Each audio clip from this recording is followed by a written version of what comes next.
Монгол Улсын ерөнхийлөгч хунагийн хүрэлцгүүдэд Тайландын хаант улсаас Монгол Улс цугаан зүгүүд бүрийхэд элчин сайд Чатча Вириаважакула итгэмж жуугчгийн өргөн барьлаа. Монгол Улсын ерөнхийлөгчийн гадаад бодлогын зөвлөх од хоёр элчин сайд Чатча Вириаважакулыг итгэмж жуугчгийн өргөн барьсантай холбогдуулан хүлээн авч уулзлаа. Талууд найрсаг харилцааг өргөжүүлэн хөгжүүлэх, хамтын ажиллагааг худалдаа эдийн засгийн агуулгаар баяжуулах, аялал жуулчлал, соёл, урлагаар дамжуулан ард иргэдийн найрамдал нөхөрлөлийг бэхжүүлэх талаар санал солилцлоо. Тайландын хаант улсаас Монгол Улсыг хавсан суугаа элчин сайд бас Монгол Улсын ерөнхийлөгчд итгэмжлэгч жуугчгээ барьж үүрэгт ажилдаа орлоо. За Тайландын хаант улстай манай улс бол найрсаг сайхан харилцаатай. Зүүн Даз руу чиглэсэн манай гадаад бодлогын хүрээнд бол Зүүн Дазын бүс нутгийн ASEAN-ы орнууд руу бол манай гадаад бодлого идэвхтэй чиглэж ажиллаж байна.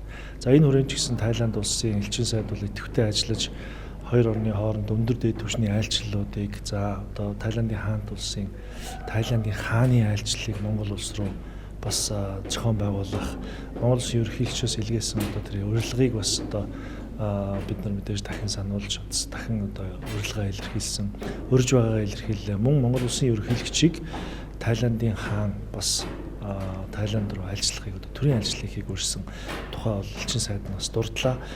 Хоёр орны хооронд өндөр дээд түвшинд харилцаа явж хөгжиж ирсэн боловч өндөр дээд түвшний айлчлал ойрын 20 жилдээ бас хийгдэггүй. Тэр утгаараа одоо шинэ элчин сайд бол хоёр орны харилцааг өндөр дээд түвшний айлчлалуудаар өргөжүүлэн тэлж баяжуулах. За энэ айлчлалуудын хүрээнд харилцаа ашигтай хамтын ажиллагааг бүхий салбарт хөгжүүлэхийн боломжийг эрэлхийлж ажиллана гэдэг бас ярьж байна. За мөн ойрын хугацаанд хэдийгээр Бээжин хотноо сууж Монгол Улсыг хавсран суудаг ч гэсэн ойрын хугацаанд бас идэвхтэй ажиллаж Монгол Улсын нийслэл Улаанбаатар хотноо Тайландын соёлын өдрүүдийг хоол хүнсний өдрүүдийг боловсролын салбараар сурчсан бас өдрүүдийг зохион байгуулсан зорилттой байгаа илэрхийллээ.